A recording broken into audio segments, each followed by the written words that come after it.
Hello प्यारे साथियों, आप सभी का स्वागत है आपके अपने यूट्यूब चैनल इलेक्ट्रिक इंस्टीट्यूट पे। आज हम यहाँ पे स्टार्ट करने वाले हैं revision class Indian economy on the view of independence का।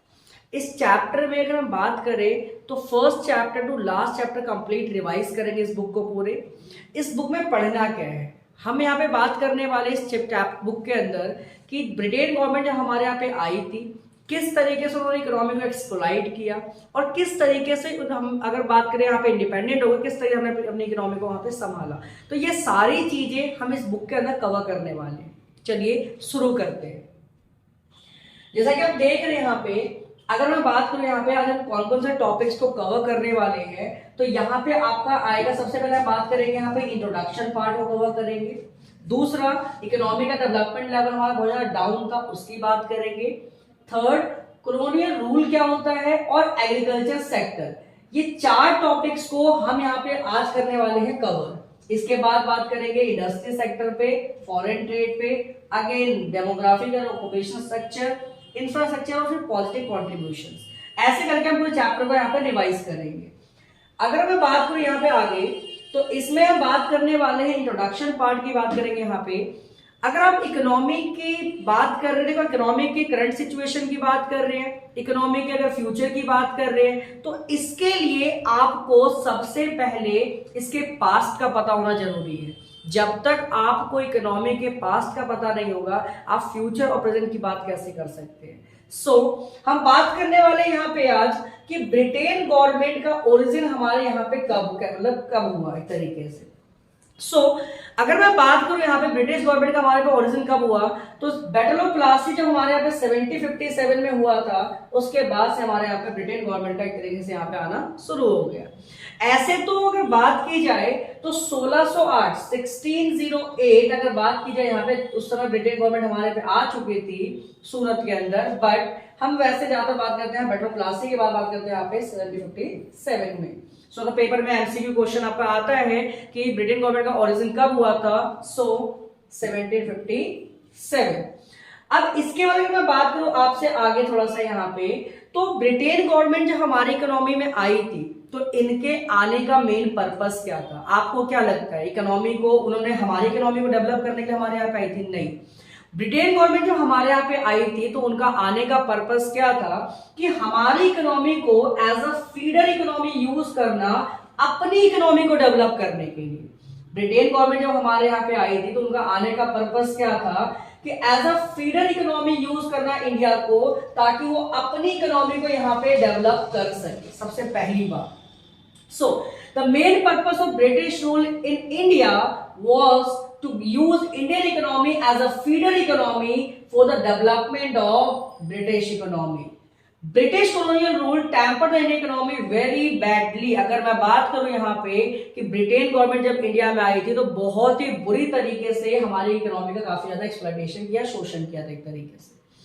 अगर कंप्लीटली देखा जाए यहाँ पे तो अराउंड 200 इयर्स कंप्लीटली उन्होंने ब्रिटेन गवर्नमेंट ने हम पे राज करा। फाइनली अगर देखा जाए यहाँ पे तो 15 अगस्त 1947 को हमें यहाँ पे इंडिपेंडेंस मिली। तो ये तो हमने बात कर ली यहाँ पे कि ब्रिटेन गवर्नमेंट का आने का मेन पर्पस क्या था। अब यहाँ पे एक वर्ड यूज हुआ एक तरीके से बात करें, देखो कितने बुरी तरीके से यहाँ पे एक्सप्लेनेशन किया जा रहा है यहाँ पे हमारी इकोनॉमी के अंदर। दूसरा अगर मैं बात करूं यहाँ पे कि इसमें आपको एक वर्ड मिला हुआ है यहाँ पे कॉलोनियल रूल। ये क्या होता है भाई? तो कॉलोनियल रूल का मतलब एक तरीके से क्या हुआ कि एक ऐसी, देखो यहाँ पे ना हम दो इकोनॉमी की बात करते हैं, दो इकोनॉमी की बात करें जहां पर एक जो है रूरल कंट्री है और एक उसकी कॉलोनी है। एक ऐसा सिस्टम जहां पर दो कंट्रीज की बात की जा रही है, जहां पे एक कंट्री जो है रूलिंग कंट्री है और दूसरी उसकी कॉलोनी है। रूलिंग कंट्री हमेशा पॉलिसीज को डिटरमाइन करती है, हमेशा जो पॉलिसी बनाती है एक तरीके से सारी डिटरमाइन करती है रूलिंग कंट्री, कॉलोनी उसी का पॉलिसीज को वहां पे फॉलो करते हैं एक तरीके से। तो इंडिया और ब्रिटेन की जब बात की जाती है तो उस समय अगर बात करें तो ब्रिटेन जो था, ब्रिटिश जो एक तरीके से उस समय वो हमारे यहाँ पे एज अ रूरल कंट्री थी, और अगर हम इंडिया की बात करें यहाँ पे तो इंडिया उस समय यहाँ पे कॉलोनी था एक तरीके से यहाँ पर। इसमें जस्ट आगे हम बात करें यहाँ पे, तो अगला आता है हमारे पास स्टैग्नेंट इकोनॉमी क्या होती है। तो स्टैग्नेंट इकोनॉमी की जब बात की जाती है तो एक ऐसी इकोनॉमी जो डेवलपमेंट के पाथ में या तो रुकी हुई है या बहुत ही स्लो डेवलप हो रही है। तो यहाँ पे अगर देखोगे तो देखो यहाँ पे बुलडोजर जो दिख रहा होगा, अब तुम्हें भी पता है कि बुलडोजर की स्पीड कैसी होती है, कैसे चलता है। तो इसी तरीके से बात करें यहाँ पर, तो हमारी इकोनॉमी की भी कुछ कंडीशन इस टाइप की थी कि इकोनॉमी डेवलप तो हो रही थी, तो बहुत ही स्लो हो रही थी या बिल्कुल मतलब धीरे चल रही थी, डेवलप हो रही थी तरीके से। So stagnant economy refer to economy which is stuck और very low at the path of development. Economy हमारी जो थी उस समय बहुत ही स्लो तरीके डेवलप हो रही थी और कहीं ना कहीं ऐसे तरीके से फंसी हुई, रुकी हुई तरीके से इकोनॉमिक डेवलपमेंट। सो इसके बारे में बात करें, यहाँ पे हमारे पास आता है features of Indian economy before colonial rule, कि हम जब यहाँ पे एक तरीके से बात करें कि ब्रिटेन गवर्नमेंट जब हमारे यहाँ पे आई थी, समझ में आता है उन्होंने काफी एक्सप्लॉयटेशन किया, बट ब्रिटेन गवर्नमेंट के आने से पहले हमारी इकोनॉमी उस समय किस टाइप की थी भाई, तो आपको पता होना चाहिए अराउंड 85% जो हमारी पॉपुलेशन है वो अराउंड कहीं ना कहीं पे एग्रीकल्चर सेक्टर में खेती करने में लगी हुई थी, दिख रहा होगा आपको देखो यहाँ पे। पहले के टाइम पे हमारे यहाँ पे अगर बात करें तो अराउंड 85% हमारी पॉपुलेशन वो कहीं ना कहीं पे एग्रीकल्चर सेक्टर में लगी हुई, डायरेक्टली और इनडायरेक्टली। साथ ही साथ अगर मैं बात करूं यहाँ पे, तो पहले के टाइम पे बात की जाए तो हमारे यहाँ पे हम चीजों को बेचने के लिए नहीं, हम अपने खुद की कंजप्शन ही खेती किया करते थे एक तरीके से। उस समय अगर बात करें यहाँ पे, तो हम लोग अपने खुद के अपने बेसिक नीड्स के चीजों खेती क्रॉपिंग करते एक तरीके से। साथ ही साथ में जो गांव वगैरह में विलेज आर्टिशियंस वगैरह होते तो खेती करते नहीं है, तो उन लोगों के से हम अपने सामान को एक्सचेंज करते थे basically as a barter system. तो उन लोगों के लिए हम यहाँ पे अपने तरीके से क्या करते थे, खेती किया करते थे। जैसे देखो सुंदर कितने सुंदर चीजों बना रखी होंगे, तो ये लोग खेती करते नहीं थे, तो हम इनको अपना अनाज देते थे, उनसे बदले में सामान ले लिया करते थे। इसके बारे में बात करें यहाँ पे, तो आपको पता होगा कि हमारा हैंडीक्राफ्ट इंडस्ट्री पूरे ग्लोबल मतलब पूरे वर्ल्ड लेवल पे फेमस था, मतलब पूरे ग्लोबल लेवल पे एक तरह से हमारे हैंडीक्राफ्ट इंडस्ट्री की बात चर्चा चला करती थी। दूसरी चीज, हमारी इकोनॉमी में इंडिपेंडेंट थे, सेल्फ लाइन थे और प्रोसेस खुशहाल थी तरीके से। तो ये बातें हुई हमारे यहाँ पर कि जब ब्रिटेन गवर्नमेंट हमारे यहाँ पे आई थी, उससे पहले की हम बात कर रहे थे। इसके बाद अगर हम बात करें यहाँ पे कि ब्रिटेन गवर्नमेंट जब हमारे यहाँ पे आई थी, मैंने पहले ही डिस्कस कर लिया था वैसे तो, कि आने का पर्पस ये नहीं था कि इकोनॉमी को डेवलप करना है, उनका आने का पर्पस ये था कि भैया उन्हें अपनी इकोनॉमी को डेवलप करना है, क्योंकि उस समय ब्रिटेन के अंदर इंडस्ट्रियलाइजेशन चल रहा था, उन्हें अपनी इकोनॉमी को बेसिक वहां पे इंडस्ट्रियलाइजेशन चल रहा था, वहां पे उन्हें कपड़ा इंडस्ट्री लगी होती एक तरीके से। तो कपड़े को रखने के लिए एक तरीके से आपको इंडिगो वगैरह की रिक्वायरमेंट होती, तो एज अ रॉ मटेरियल हमें सप्लायर बनाया और हमारे यहाँ से रॉ मटेरियल सस्ते लेकर जाते रहते तरीके से। तो बहुत ही मतलब एक तरीके से इन्होंने हमारी इकोनॉमी को काफी ज्यादा एक्सप्लॉइट किया था यहाँ पर। दूसरी चीज अगर हम बात करें इसी चैप्टर के अंदर, तो यहाँ पे आपका आता है एग्रीकल्चर सेक्टर, जिसके लिए हमारी इकोनॉमी को जाना जाता है एक तरीके से। हम कहते हैं कि इंडिया एक तरीके से हमारा एग्रीकल्चर बेस्ड इकोनॉमी है। अराउंड 85% हमारी पॉपुलेशन कहीं ना कहीं पे डायरेक्टली और इनडायरेक्टली हमारे यहाँ पे एग्रीकल्चर सेक्टर में लगी तो थी, लेकिन फिर भी हम अपने आप में देखें यहाँ पर एक तरीके से, तो हम यहाँ पे फूड ग्रेन के मामले में सेल्फ सफिशिएंट नहीं थे। हमारी 85% पॉपुलेशन खेती करने में लगी हुई थी एग्रीकल्चर सेक्टर के अंदर, बट फिर भी हमारे यहाँ पे हम सेल्फ सफिशिएंट, फूड ग्रेन की बात करें यहाँ पर, तो उसमें सेल्फ सफिशिएंट नहीं थे। Next problem with agriculture sector, क्या क्या प्रॉब्लम्स आ रही थी भाई, क्यों नहीं थे यहाँ पर? तो प्रॉब्लम क्या आ रही थी, सबसे बड़ी प्रॉब्लम आ रही थी यहाँ पे लैंड टेन्योर सिस्टम, जमींदारी सिस्टम जिसे कहते हैं एक तरीके से, हम इसे बोलते हैं यहाँ पे land revenue system. Land revenue system में आपको तीनों चीज कवर हो जाएगी यहाँ पे, परमानेंट सेटलमेंट सिस्टम, रैयत वाली सिस्टम और महल वाली सिस्टम, तीनों चीज कवर हो जाएगी यहाँ पे। कब कब आया था, किस कौन कौन लेकर के इनको आया था, उनको सारा लिखा हुआ है, तो रीड कर लीजिए एक तरीके से। दूसरा, कहां पे चला था एक तरीके से, इसके बारे में बता रखा यहाँ पे। अब इस सिस्टम में था क्या, इस सिस्टम में बेसिकली एक ट्रायंगल सिस्टम बनाएगा इस तरीके से। यहां पर थे हमारे ब्रिटेन को भाई सर, यहाँ पे हमारे जो एक तरीके से मान लीजिए, सॉरी यहां पे आप मान लीजिए, एक सेकेंड,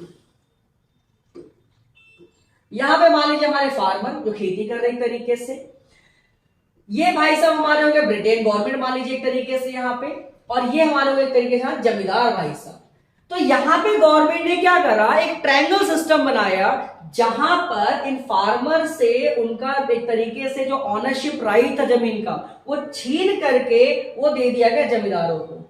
अब बात आती है कि इन भाई साहब का काम क्या है। देखो जमींदार भाई साहब यहाँ पे बस शिकार पेड़ एक तरीके से, तो इन जमींदारों का काम क्या था यहाँ पर?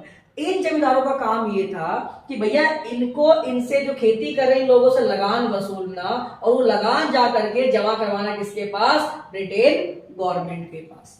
तो ये आपका था जमींदारी सिस्टम। इस तरीके से जमींदारी सिस्टम के थ्रू यहाँ पे इकोनॉमी को एक्सप्लॉइट किया गया। दूसरी चीज, अगर ये टैक्स ले भी रहे हैं तो कोई बड़ी बात नहीं है, टैक्स ले अच्छी बात है, बट साथ ही साथ में आपको वहां पे काम भी तो करवाना चाहिए। बट ये लोग सिर्फ टैक्स लिया करते थे, इसका कोई काम नहीं करवाते थे, तो ये अपने आप में बहुत बड़ी प्रॉब्लम थी। So under this system ownership right of the land was transfer from the farmer to zamindar. यहां पे क्या किया गया कि ऑनरशिप राइट को ट्रांसफर कर दिया गया फार्मर से जमींदार के पास।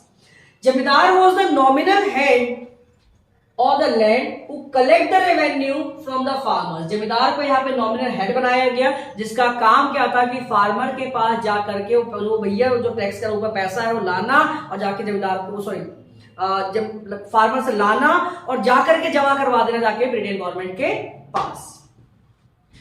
इस तरीके से उन्होंने इकोनॉमी को एक तरीके से यहाँ पे एक्सप्लॉइट किया था। इसके बाद सेकंड प्रॉब्लम की बात करें यहाँ पे, तो सेकंड आता है हमारे पास कॉमर्शियलाइजेशन। ये क्या था?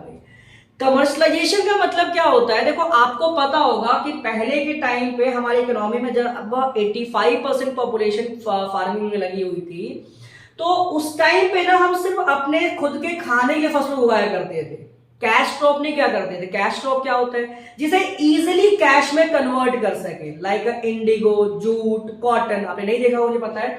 सो कॉटन हो गया, जूट हो गया, इंडिगो हो गया, ये सारी चीजें कैश क्रॉप में आते एक तरीके से। क्या है भाई यहाँ पे क्या किया गया एक तरीके से? So commercialisation of agriculture means production of crop for sale in the market rather than self consumption. यहां पे क्या किया गया कि यहाँ पे उन फसलों पे ध्यान दिया गया जिन्हें आप इजिली मार्केट में कैश में कन्वर्ट कर सकते हैं। किसकी जगह पे? उनको छोड़ करके जहां जिन्हें आप यूज करते हैं अपने खाने के, सेल्फ कंजप्शन वाले। इनकी जगह पे कैश क्रॉप वाली फसलों पे ज्यादा ध्यान दिया गया। अब पॉइंट क्या आता है यहाँ पर? भाई पॉइंट ये आता है कि सर एक बात बताओ कि कैश क्रॉप वाली फसलों पे ध्यान क्यों दिया गया? यार सीधी सी बात है, अगर आपको थोड़ा ज्यादा पैसा मिलेगा आपको भी लालच आएगा, आप भी दूसरे काम करोगे, सीधी सी बात है। तो यहाँ पे फार्मर्स को क्या किया गया? हाई प्राइस दिया गया। उन्हें इंडिगो की खेती करने के लिए, उन्हें जूट की खेती करने के लिए, कॉटन की खेती करने के लिए उन्हें हाई प्राइस दिया गया। अब वो हाई प्राइस देख करके फार्मर फिसल गए बेचारे। तो ऐसे में यहाँ इस तरीके से वहां पे हमारे यहाँ कमर्शलाइजेशन का एग्रीकल्चर सेक्टर के ऊपर। दूसरी चीज यहाँ पे अगर बात करें ये किया क्यों गया भाई यहाँ पर, तो उस टाइम पे ब्रिटेन के अंदर इंडस्ट्रियलाइजेशन चल रहा था। अब वहां पर रॉ मटेरियल की रिक्वायरमेंट थी, भाई कॉटन चाहिए था, जूट चाहिए था, इंडिगो चाहिए था। तो इसलिए उन्होंने क्या करा एक तरीके से, जब ब्रिटेन में इंडस्ट्रियलाइजेशन और कपड़ा इंडस्ट्री लगाई गई थी तो उन्हें कपड़े रंगने के लिए नील की रिक्वायरमेंट थी, तो उन्होंने हमसे ज्यादातर किसकी खेती कराई? नील की खेती कराई। और नील की खेती एक तरीके से आपके लैंड को एक तरीके से खराब कर देता कोई तरीके से। दूसरा, अगर मैं बात करूं यहाँ पे लो लेवल ऑफ प्रोडक्टिविटी, अब ये क्या था भाई? मतलब कहने का मतलब ये है कि हमारे पास इतना बड़ा स्पेस है, लेकिन उस स्पेस पे, उस एरिया पे जितनी हमारे पास एक तरीके से प्रोडक्शन होना चाहिए उतना नहीं हो पाता है। इसे बोला गया यहाँ पे low level productivity. So productivity refers to the output per hectare of land during colonial period. The productivity of Indian agriculture was very low. ये क्या दिखा रहा है कि हमारे पास जितना स्पेस खाली है उस पर जितनी खेती होनी चाहिए उतना नहीं हो पाता। क्यों नहीं हो पाता?